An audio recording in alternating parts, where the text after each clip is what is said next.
Good morning, ladies and gentlemen, and welcome to what I like to call the early edition. Well, I can't say late because it already went out. The early edition of The Other Side of Ropes. And if you guys don't know who I am by now, you'll never know me. All right. I'm not going to rip off the album in the Blue Notes. That happens to be a given when you're from Philly. Anyway, you guys know who I am, and I know who you are. Well, most of you guys, especially those folks I'm still trying to figure out over in Germany. I'm getting at least around 250 to 280 to maybe 300 hits at a pop, and that's in the first couple of days. Anyway, just kidding. All is just aside. I'm Red, aka Shaka, sub moniker Black Magic. This, of course, is The Other Side of Ropes. And what this is the first edition of the 8th year of the ongoing battle, or should I say the ongoing saga, of telling about the trials and tribulations and travails of professional wrestling on the independent level. From, of course, an independent wrestler, i.e., moi. So, who better to say it? Now, let's see. This one's kind of like a kind of request I'm putting out here. I was asked to do a particular shoot on, let's see, no, not that kind of shoot. I mean video shoot. Promotion affiliation. All right. That's kind of a tricky one. Some people talk about whether or not it's been done. Sure, it's been done. As a matter of fact, from my experience, one of the best types of affiliations I've seen, loosely speaking, I've seen over in Europe, more specifically over in Germany. Now, I work on occasion for probably the second biggest promotion over there, the Deutsche Wrestling Alliance. It actually has a direct lineage with the Catch Wrestling Association run by one Otto Wanz. Now, they're bringing at least 2 or 3 shows a year, and they're usually blockbuster, and they don't fail to sell out at all, because 9 times out of 10, some of the people that are usually booked on those cards are basically, WWE or WWF Hall of Famers, with a few in between. Like when they had Wrestling Legends tour earlier this year, they brought in guys like, Giant Warrior, Preston Steele. Now, I remember Preston Steele. I can't speak for the rest of you guys, but I do definitely remember Preston Steele, or the Ultimate Male. Let's see. Of course, they a few years back, I think the year before I went over there, they brought in Warlord, and I had the pleasure and the honor of tagging with them on the Legends tour over in Berlin. They bring in a whole bunch of the old star talent from the WWF. Let me see. They also bring in their homegrown guys, and they're no slouches. And usually, considering how condensed Germany is, most of these guys pretty much all know each other, so they're all on different circuits, so they'll pop up at some particular point or another. So, I mean, Germany is a perfect example of a good affiliation, which is called, the Deutsche Wrestling Alliance, because they're bringing in guys from the promotions over in Germany, let's see, the GWF. I know I'm not too big on using the letters, but sometimes I can't remember on all, German Wrestling Federation, Dub X Dub, not this one out here, but Westside Extreme Wrestling over in the West, naturally. Kind of like the stronghold that pretty much usually houses Combat Zone over in that end when they come to Germany. They'll go to Dub X Dub. You got a host of them. You got the new guys on the block. You got the pro wrestling fighters that are usually up in north. You've got the AWM over in Lubeck. You got Top Catch Wrestling. So you got a whole slew of guys that usually go through there. So it's kind of like a real serious nexus point going back and forth. Now over here in the States, it's a little bit harder because, of course, it's a bigger country.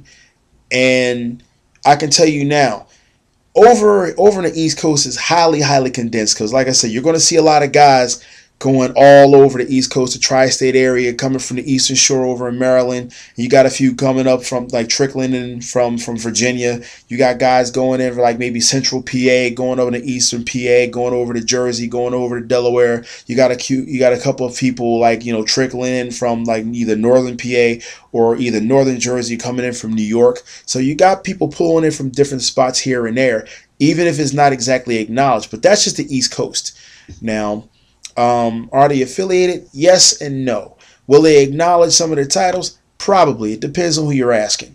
Now, I can tell you now that the promotions I work for, that I have a title with at the moment over in the UK, Power Trip Wrestling, they're actually looking for a stateside affiliate, so to speak, having a brother or sister promotion over here, as it were, out to seek base. Now, let's see. There are a few spots here and there, but I mean, like, that's kind of an open letter. Depends on how you guys want to go about doing it. But the guy's always constantly networking. The guy, of course, I'm talking about is PT Player himself, PD Staniforth. Now, everybody's worrying about, okay, airfare, this, that, and the third. Dude, let's face it. A lot of sacred cows have not just been killed and slaughtered. They have been blown to bits over the last 2 decades. You know me, I never make a secret about that. And I normally get scrutinized a lot for coming out of my pocket for having to go overseas. I'm like, well, if not me, who else? Because 9 times out of 10, most P's ain't going to do it. And let's face it, we, for the most part, are independent contractors. We are usually responsible for where we go and how we go about getting there anyway. Any reimbursement? Well, it depends on how much the P or the promoter is able to pull out of that. But it also depends. What's our value? Because let's face it, folks, when's the last time you actually heard about an indie person being able to draw? Just thought I'd put that out there. I mean, even I don't know what I'm capable of doing on that particular case. I'm still trying to build my own by trying to bring in or regain some form of credibility. I mentioned that the last time, because let's face it, independent wrestling has a huge shortage of legitimate athletes. I'm not saying natural athletes, and I'm not saying most guys aren't athletic, but I'm saying bringing in an actual athletic background. I'm not talking high school, folks. That's pretty much intramural. Now, if you came in the indies and you came in and broke into wrestling, and say you came in from college and you're like, say, I don't know, 4-time All-American from somewhere, then you're saying something. But why would you waste your time here? Because you're not going to make that much money. I'm just saying. 9 times out of 10, you'll probably get smoothed away with the contract from who else? The corporate puppet on the string himself, Vince McMahon. Because even he's being manipulated. By who, you ask? Think about it. The networks. If he don't pull enough ratings, they can yank him off, and he's been on cable for years. If anybody remembers Tuesday Night Fights, just food for thought. Oh yeah, that's water, by the way, guys. I did most of my stuff. I'm trying to behave myself. Did I say try? Oh, anyway. But yeah, that's the argument here, folks. Now, you talk about the NWA, and I hate to say this to my friends, guys, having been an employee at one point in time, maybe 7 or maybe 5, 6 years ago, even 5 years ago. Yeah, 5 to 6 years ago. Having been a former employee and title holder of both the American Wrestling Association and the National Wrestling Alliance at the same time. First time that's happened since Gene Kiniski. You can look it up. Even if the darn titles weren't as significant. But when's the last time you heard about somebody pulling it off? Even 20 years ago. And if you can look it up, if you look up the NWA titles, look up the last version of the 6-man title. The NWA Virginia Global Traditions 6-man titles. Yeah, I was 1/3 of those guys. At the same time, the promotion I was working with in Delaware also became an affiliate for the American Wrestling Association. And at the same time that happened, I had just regained their United States title. So once again, Unfortunately, here's the thing. AWA, National Wrestling Alliance, yeah, they used to be governing bodies. Now people got to sit there and pay an escrow to put the doggone letters behind their doggone promotion names. And it makes more sense to give it a catchy name than to sit up there and keep running on with different stuff like, oh, the name of your promotion? I've seen it happen. NWA, WAW. Sorry, Tori, but I'm just saying. But I'm pretty sure the doggone announcer was catching hell with that one. And it drove him nuts. I'm like, how many times I got to keep saying this crap? So it makes sense to have like a, oh, I don't know, NWA Wildside, Wild West, so on and so forth, Shockwave, shorten it. And it kind of changes things up a bit. It helps. I understand. But see, here's my thing. If you're an NWA affiliate, it would make more sense for you if you're going to deal with overseas to deal with one of the guys over there. Like, I wouldn't say if you're NWA over here, why would you deal with a promotion over in England that isn't? Your best bet is link up with the guys at Hammerlock. They're the UK affiliate for the National Wrestling Alliance, right? Well, there you go. It would make more sense, but does anybody remember who's got the NWA World title now? That's my point. It's not always good to bring up old ghosts, man. Especially if it's not lucrative. Now it just means you're jumping on a bandwagon and say, oh, we're part of NWA. Guys, so was I. It really didn't do my career a bit of good or a bit of difference. None whatsoever. I've yet to have anybody actually turn around and say, I remember when you had the doggone belt for either or. Not even in Delaware. And I've wrestled there this year.